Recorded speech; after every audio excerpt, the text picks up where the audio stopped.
Welcome to the I Can't Sleep podcast, where I read random articles from across the web to bore you to sleep with my soothing voice. I'm your host, Benjamin Boster, and today's episode is from a Wikipedia article titled Grinch. The Grinch is a character created by children's author and cartoonist Dr. Seuss. He is best known as the main character of the 1957 children's book, How the Grinch Stole Christmas. He has been portrayed and voiced by many actors, including Boris Karloff, Hans Conried, Bob Holt, Walter Matthau, Anthony Asbury, Jim Carrey, Rick Mayall, Benedict Cumberbatch, Matthew Morrison, David Howard Thornton, and James Austin Johnson.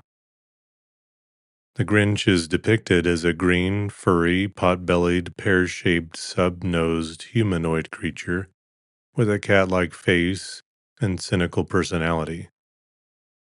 In full-color adaptations, he is typically colored green. He has spent the past 53 years living in seclusion on a cliff overlooking the town of Whoville. In contrast to the cheerful Whos, the Grinch is misanthropic, ill-natured, and mean-tempered. The reason for this is a source of speculation. The consensus among the Whos is that he was born with a heart that they say was 2 sizes too small. Though always hateful, he especially hates the Christmas season, making particular note of how disturbing the various elements of Christmas time are to him, including the ear-splitting noises of strangely designed musical instruments, eating Christmas dinner, and singing Christmas carols. Unable to stand the holiday any longer, he decides to destroy it once and for all. Aided by his pet dog Max, he meticulously designs a red suit to disguise himself as Santa Claus, and breaks into the Who's homes on Christmas Eve while they sleep to steal everything they own, and dump it off from a nearby mountain. Although he pulls off the theft successfully, on Christmas morning he is shocked to hear the Who's still singing cheerfully, happy simply to have each other. He then realizes that the holiday has a deeper meaning that he never considered. Inspired, he stops the Who's belongings from falling off the edge of the mountain, and in the process his heart grows 3 sizes. He returns all the gifts he stole and gladly takes part in the Who's Christmas celebration. The Grinch is still portrayed as a bitter and ill-tempered character in artwork and other media. In both the animated TV special and the 2000 live-action film, he is shown to have superhuman strength when he stops an entire sleigh loaded with presents from going over a cliff and lifts it over his head. And he is also described as finding the strength of 10 Grinches plus 2 during that moment of crisis. In the 2018 film, the Grinch has assistants saving all the Who's stolen goods. With the character's anti-Christmas spirit followed by the transformation on Christmas morning, scholars have noted similarity to Ebenezer Scrooge from Charles Dickens' 1843 novella, A Christmas Carol. Cardiologist David Cass suggested that the rapid growth of the Grinch's heart at the end of the story indicates that the Grinch has the physiology of a Burmese python. In Seuss's book, no one quite knows the reason for the Grinch's grudge. In contrast, the 2000 film adaptation provides a backstory in his upbringing, abandoned in infancy in Whoville, and left in the cold, unnoticed by the revelers at a Christmas party. The Grinch is taken in by 2 Who women. He proves an unruly schoolboy and is bullied by a schoolmate, Augustus May, who, later Whoville's mayor, but falls for a Who girl named Martha May Whovier. Determined to impress her, he uses various family heirlooms to make an angel Christmas tree topper for a Christmas gift exchange, and vainly attempts to shave. He is mocked for his efforts by everyone at school, except Martha, and so conceives an abiding resentment. The TV special The Grinch's The Cat in the Hat lays much of the blame on the absence of the Grinch's mother, who had been a positive, nurturing influence on the Grinch in her lifetime, but died some time prior. When the Grinch is finally provoked to grieve at the end of that special, he returns to being good. History. The first use of the word Grinch in a work by Dr. Seuss appears in the 1953 book Scrambled Eggs Super, about Peter T. Hooper, a boy who collects eggs from a number of exotic birds to make scrambled eggs. One of these exotic birds is the beagle-beaked bald-headed Grinch, who shares the later Grinch's cantankerous attitude.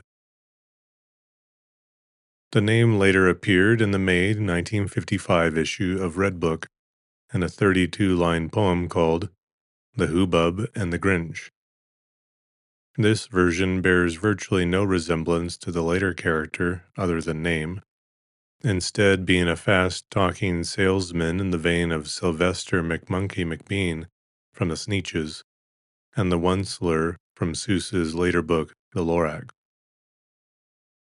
The Hubbub and the Grinch would be republished as part of the posthumous anthology Horton and the Quaggerbug and More Lost Stories in 2014, in which the illustration draws this Grinch far differently.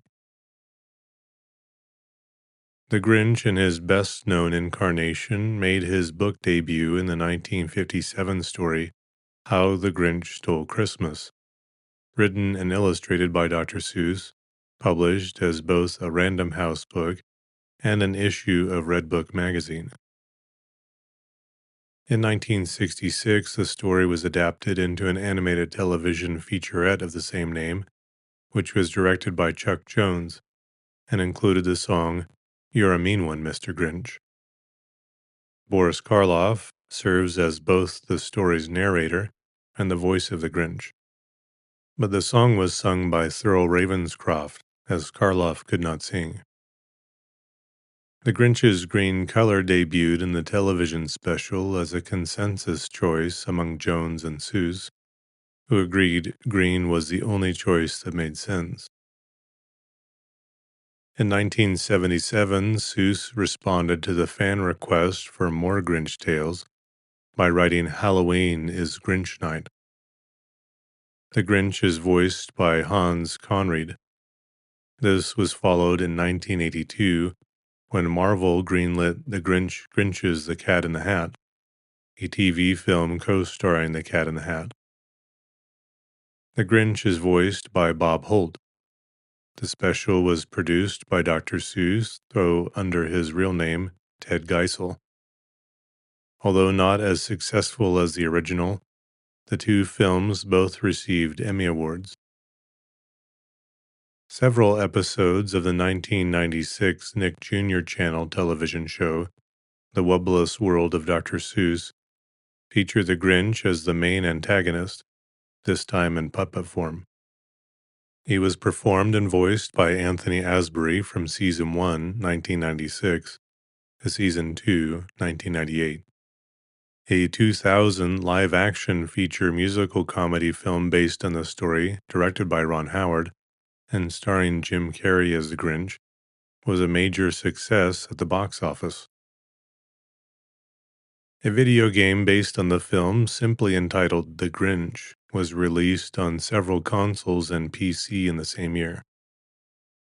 It was followed in 2007 by the release of the Nintendo DS title, Dr. Seuss, How the Grinch Stole Christmas. The Grinch was portrayed on the stage when the story was turned into a 1994 musical by the Children's Theatre Company out of Minneapolis. The show made it to Broadway by way of a limited run in 2006. Icelandic actor Stefán Karl Stefánsson portrayed the Grinch in the touring production of the musical from 2008 to 2015. The Grinch is also a minor character in the 2000 musical Seussical, which is based on multiple Seuss works. The Grinch's story was adapted for a 2018 animated film by Illumination Entertainment, starring Benedict Cumberbatch as the title character. On Wednesday, December 9th, 2020, NBC aired the holiday live production, Dr. Seuss's The Grinch Musical Live, based on the Broadway stage musical. Boo Boo Stewart plays young Max, Amelia Minto plays Cindy Lou Who, Dennis O'Hare plays Old Max, and Matthew Morrison stars as the Grinch. The musical includes songs from the original musical, such as You're a Mean One, Mr. Grinch. In 2023, Outright Games and Casual Brothers Limited developed a video game titled The Grinch Christmas Adventure, where you play as both the Grinch and his dog Max as they traverse through 18 levels in Whoville to steal Christmas presents from the Whos, including jigsaw puzzles in order to unlock upgrades. In many different movies, specials, and television series, the Grinch has been voiced and played by many different characters throughout many films. In Chuck Jones' 1966 television special, the Grinch was voiced by Boris Karloff before he died 3 years later in 1969. Hans Conried voiced the character in Halloween is Grinch Night, while Bob Holt voiced the character in The Grinch Grinches the Cat in the Hat, a crossover with one of Dr. Seuss's characters, the Cat in the Hat. In an episode of Tiny Toon Adventures, a parody of the Grinch was voiced by Homer Simpson's voice actor Dan Castellaneta. Castellaneta would later work on another Dr. Seuss project in 2003's The Cat in the Hat as the voice of Thing 1 and 2. Walter Matthau voiced the character in Random House Home Video. The Whoville world of Dr. Seuss also features the Grinch, where he was played by puppeteer Anthony Asbury. In Family Guy, the Grinch appeared as a cameo, being voiced by Wally Wingert. The Grinch was voiced by Corey Burton in Seuss Landing and Sneech Beach area. In Ron Howard's 2000 How the Grinch Stole Christmas film, the Grinch's first live-action feature, he was played by Jim Carrey. Despite the film having mixed reviews, Carrey's performance as the Grinch was praised by critics. In the Grinch video game, he was voiced by Josh Gerhardt. Stefan Karl Stefansson played the character in Dr. Seuss's How the Grinch Stole Christmas the musical from 2008 until 2015. The Grinch also appeared as a cameo in Mad, voiced by Stephen Stanton. The Grinch also appeared as a cameo in Robot Chicken, voiced by the series creator Seth Green. In Universal Pictures and Illumination's feature film The Grinch, directed by Scott Moisier and Yarrow Cheney, he was voiced by Benedict Cumberbatch. In The Grinch's third live-action feature, Dr. Seuss The Grinch Musical Live, he was played by Matthew Morrison. In some Capital One commercials, the Grinch was voiced by David Kaye. In some of the Walmart commercials, the Grinch was voiced by Darren DePaul. The Grinch has become an anti-icon of Christmas and the winter holidays, as a symbol of those who despise the holiday, much in the same nature as the earlier character of Ebenezer Scrooge. Over the years, the Grinch has appeared on various forms of memorabilia, such as Christmas ornaments, plush dolls, and various clothing items. The grumpy anti-holiday spirit of the character has led to the everyday term Grinch, coming to refer to a person opposed to Christmas-time celebrations or to someone with a coarse, greedy attitude.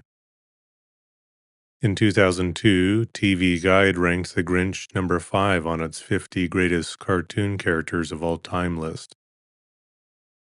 He also made a brief appearance on the television in Home Alone and Home Alone 2 Lost in New York. The Grumple from The Simpsons is a green monster who is an obvious parody of the Grinch. In the Fairly Odd Parents episode Merry Wishmas, Timmy Turner, Santa Claus, and the elves watch in the television how the Grump stole Wishmas, a parody of the Grinch. In the early hours of Christmas Eve 2018, a group of climbers put a giant Santa hat on Anthony Gormley's colossal Angel of the North, near Gateshead, North England. They had attempted to do this unsuccessfully for several Christmases. In the early hours of December 29th, the pranksters returned, one of them dressed as the Grinch and the others as Santa Claus, and the Grinch stole Santa's hat. From 2021 to 2024, a popular meme depicted a blue version of the Grinch smiling, with text stating that his smile was a result of having knee surgery tomorrow. Dr. Seuss. Theodore Seuss Geisel, March 2nd, 1904 to September 24th, 1991, was an American children's author and cartoonist. He is known for his work writing and illustrating more than 60 books under the pen name Dr. Seuss.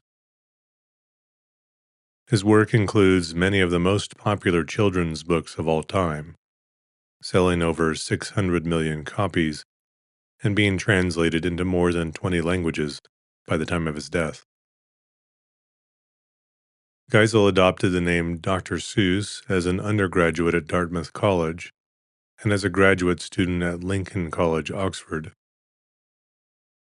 He left Oxford in 1927 to begin his career as an illustrator and cartoonist for Vanity Fair, Life, and various other publications. He also worked as an illustrator for advertising campaigns, including for Flit and Standard Oil, and as a political cartoonist for the New York newspaper PM. He published his first children's book, And to Think That I Saw It on Mulberry Street, in 1937. During World War II, he took a brief hiatus from children's literature to illustrate political cartoons, and he worked in the animation and film department of the United States Army. After the war, Geisel returned to writing children's books, writing acclaimed works such as If I Ran the Zoo, 1950, Horton Hears a Who, 1955, The Cat in the Hat, 1957, How the Grinch Stole Christmas, 1957, Green Eggs and Ham, 1960, One Fish, Two Fish, Red Fish, Blue Fish, 1960, The Sneetches and Other Stories, 1961, The Lorax, 1971, The Butter Battle Book, 1984, and Oh, the Places You'll Go, 1990. He published over 60 books during his career, which have spawned numerous adaptations, including 11 television specials, 5 feature films, a Broadway musical, and 4 television series. He received 2 Primetime Emmy Awards for Outstanding Children's Special for Halloween is Grinch Night, 1978, and Outstanding Animated Program for The Grinch's The Cat in the Hat, 1982. In 1984, he won a Pulitzer Prize Special Citation. His birthday, March 2nd, has been adopted as the annual date for National Read Across America Day, an initiative focused on reading created by the National Education Association. Geisel was born and raised in Springfield, Massachusetts, the son of Henrietta and Theodore Robert Geisel. His father managed the family brewery and was later appointed to supervise Springfield's public park system by Mayor John A. Dennison after the brewery closed because of prohibition. Mulberry Street in Springfield, made famous in his first children's book, And to Think That I Saw It on Mulberry Street, is near his boyhood home on Fairfield Street. The family was of Jewish descent. Geisel was raised as a Missouri Synod Lutheran and remained in the denomination his entire life. Geisel attended Dartmouth College, graduated in 1925. At Dartmouth, he joined the Sigma Phi Epsilon fraternity and the humor magazine Dartmouth Jack-o'-lantern, eventually rising to the rank of editor-in-chief. While at Dartmouth, he was caught drinking gin with 9 friends in his room. At the time, the possession and consumption of alcohol was illegal under Prohibition laws, which remained in place between 1920 and 1933. As a result of his infraction, Dean Cravey Laycock insisted that Geisel resign from all extracurricular activities, including the jack-o'-lantern. To continue working on the magazine without the administration's knowledge, Geisel began signing his work with the pen name Seuss. He was encouraged in his writing by Professor of Rhetoric W. Benfield Pressey, whom he described as his big inspiration for writing at Dartmouth. Upon graduating from Dartmouth, he entered Lincoln College, Oxford, intending to earn a Doctor of Philosophy in English literature. At Oxford, he met his future wife, Helen Palmer, who encouraged him to give up becoming an English teacher in favor of pursuing drawing as a career. She later recalled that Ted's notebooks were also filled with these fabulous animals. So I set to work diverting him. Here was a man who could draw such pictures. He should be earning a living doing that. Geisel left Oxford without earning a degree and returned to the United States in February 1927, where he immediately began submitting writings and drawings to magazines, book publishers, and advertising agencies. Making use of his time in Europe, he pitched a series of cartoons called Eminent Europeans to Life magazine, but the magazine passed on it. His first nationally published cartoon appeared in the July 16, 1927 issue of the Saturday Evening Post. This single $25 sale encouraged Geisel to move from Springfield to New York City. Later that year, Geisel accepted a job as writer and illustrator at the humor magazine Judge, and he felt financially stable enough to marry Palmer. His first cartoon for Judge appeared on October 22, 1927, and Geisel and Palmer were married on November 29th. Geisel's first work, signed Dr. Seuss, was published in Judge about 6 months after he started working there.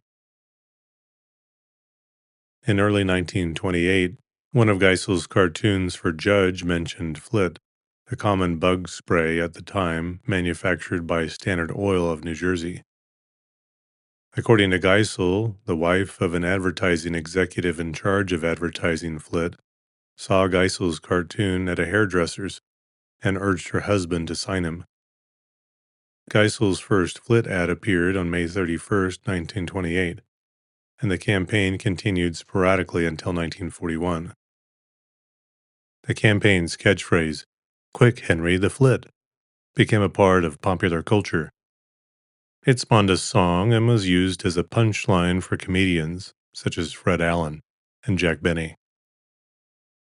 As Geisel gained fame for the Flit campaign, his work was in demand and began to appear regularly in magazines such as Life, Liberty, and Vanity Fair.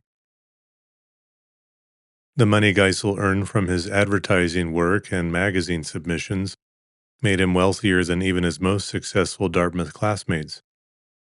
The increased income allowed the Geisels to move to better quarters and to socialize in higher social circles. They became friends with the wealthy family of banker Frank A. Vanderlip. They also traveled extensively. By 1936, Geisel and his wife had visited 30 countries together. They did not have children, neither kept regular office hours, and they had ample money. Geisel also felt that traveling helped his creativity. Geisel's success with the Flit campaign led to more advertising work, including for other Standard Oil products like Marine boat fuel and Esolube motor oil, and for other companies like the Ford Motor Company, NBC Radio Network, and Holly Sugar. In 1936, Geisel and his wife were returning from an ocean voyage to Europe when the rhythm of the ship's engines inspired the poem that became his first children's book, And to Think That I Saw It on Mulberry Street. Based on Geisel's varied accounts, the book was rejected by between 20 and 43 publishers. According to Geisel, he was walking home to burn the manuscript when a chance encounter with an old Dartmouth classmate led to its publication by Vanguard Press. Geisel wrote 4 more books before the U.S. entered World War II. This included The 500 Hats of Bartholomew Cubbins in 1938, as well as The King's Stilts and The Seven Lady Godivas in 1939, all of which were in prose, atypically for him.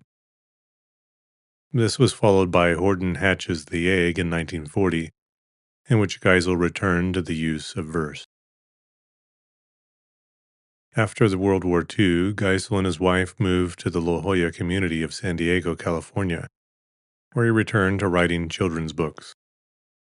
He published most of his books through Random House in North America and William Collins' Sons, later HarperCollins internationally. He wrote many, including such favorites as If I Ran the Zoo, 1950, Horton Hears a Who, 1955, If I Ran the Circus, 1956, The Cat in the Hat, 1957, How the Grinch Stole Christmas, 1957, and Green Eggs and Ham, 1960.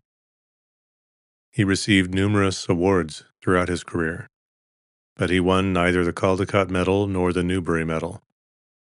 3 of his titles from his period were, however, chosen as Caldecott runners-up, now referred to as Caldecott Honor Books. McElligott's Pool, 1947, Bartholomew and the Oobleck, 1949, and If I Ran the Zoo, 1950. Dr. Seuss also wrote the musical and fantasy film The 5,000 Fingers of Dr. T, which was released in 1953. The movie was a critical and financial failure, and Geisel never attempted another feature film. During the 1950s, he also published a number of illustrated short stories, mostly in Redbook magazine. Some of these were later collected in volumes such as The Sneetches and Other Stories, or reworked into independent books, If I Ran the Zoo. A number have never been reprinted since their original appearances. In May 1954, Life published a report on illiteracy among school children, which concluded that children were not learning to read because their books were boring. William Ellsworth Spaulding was the director of the Education Division at Houghton Mifflin. He later became its chairman, and he compiled a list of 348 words that he felt were important for first graders to recognize. He asked Geisel to cut the list to 250 words and to write a book using only those words. Spaulding challenged Geisel to bring back a book children can't put down. 9 months later, Geisel completed The Cat in the Hat, using 236 of the words given to him. It retained the drawing style, verse rhythms, and all the imaginative power of Geisel's earlier works, but because of its simplified vocabulary, it could be read by beginning readers. The Cat in the Hat and subsequent books written for young children achieved significant international success, and they remain very popular today. For example, in 2009, Green Eggs and Ham sold 540,000 copies. The Cat in the Hat sold 452,000 copies, and One Fish, Two Fish, Red Fish, Blue Fish, 1960, sold 409,000 copies, all outselling the majority of newly published children's books. Geisel went on to write many other children's books, both in his new simplified vocabulary manner, sold as beginner books, and in his older, more elaborate style. In 1955, Dartmouth awarded Geisel an honorary doctorate of humane letters with the citation, "Creator and fancier of fanciful beasts, your affinity for flying elephants and man-eating mosquitoes makes us rejoice you were not around to be director of admissions on Mr. Noah's Ark. But our rejoicing in your career is far more positive. As author and artist, you single-handedly have stood as St. George between a generation of exhausted parents and the demon dragon of unexhausted children on a rainy day.